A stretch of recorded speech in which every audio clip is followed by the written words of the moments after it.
మన rural MLA Kota Reddy Sitareddy గారు ఈ కార్యక్రమాన్ని తన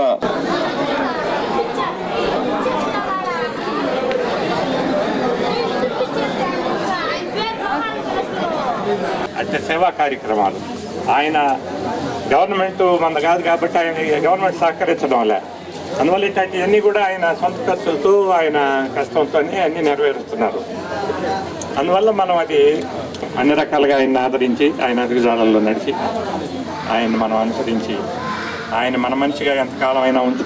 మన ఎమ్మెల్యే గారు చేసిన కార్యక్రమాలు చూసి ఆయన పెట్టిన వేదికల పైన మన ఎమ్మెల్యే గారి రోల్ మోడల్గా తీసుకొని వేరే ఎమ్మెల్యేలకు కూడా చెప్పే స్థితికి జగన్మోహన్ రెడ్డి గారు వచ్చారు, మమేకమయ్యారు అనే దానికి ఈ కార్యక్రమం కూడా ఒక దిక్సూచిలాగా ఉంది. కాబట్టి వచ్చే రోజుల్లో కూడా మనం ఆయన్ని కాపాడుకోవాల్సిన అవసరం చాలా ఉంది. కాబట్టి ఈ కార్యక్రమాన్ని ప్రత్యేకంగా మీరందరూ సద్వినియోగపరచుకుని కల్లూరుపల్లి హౌసింగ్ బోర్డ్ కాలనీలో ఈ యొక్క మెడికల్ క్యాంప్, ఈ మెడికల్ క్యాంప్లో అన్ని రకాల వ్యాధులకి రక్త పరీక్షలు నిర్వహించి ఆ వ్యాధులు ఏమీ ఉండకూడదని కోరుకుందాం.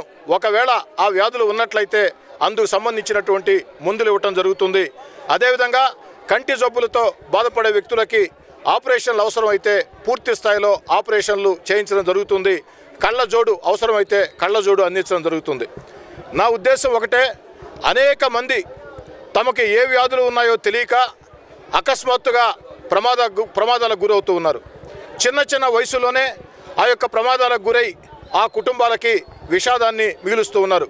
అందుకే రూరల్ నియోజకవర్గంలో వాడవాడలా ఈ మెడికల్ క్యాంపులు నిర్వహించినప్పుడు ఆ మెడికల్ క్యాంపులు ఏదో పెట్టామా, విలేకరులు వచ్చారా, ఫోటోలు తీశారా, టీవీలు వచ్చారా, తీశారా, పోయారా అన్న ధోరణి కాకుండా చిత్తశుద్ధితో అంకిత భావంతో ఆ మెడికల్ క్యాంపుల్లో అన్ని రకాల రక్త పరీక్షలు నిర్వహించి ఏ వ్యాధులు ఉన్నాయో గుర్తించి ఆ వ్యాధులు మందులతో నయమయ్యేదైతే మందులు అందించడం, మందులతో నయం కాని వ్యాధులకైతే డాక్టర్లతో మాట్లాడి, హాస్పిటల్స్తో మాట్లాడి, స్వచ్ఛంద సేవా సంస్థలతో మాట్లాడి, మనసున్న దాతలతో మాట్లాడి, లేదా ఆరోగ్యశ్రీ కింద వర్తించేదైతే ఆరోగ్యశ్రీ కింద ఏదో ఒక రకంగా పూర్తి స్థాయిలో ఆపరేషన్లు చేయించేదానికి పూర్తి స్థాయిలో బాధ్యత తీసుకుని నెల 15 రోజుల నుంచి రూరల్ నియోజకవర్గంలో ఇప్పటికే 10 క్యాంపులు పూర్తి చేయడం జరిగింది. ఇది 10వ క్యాంపు.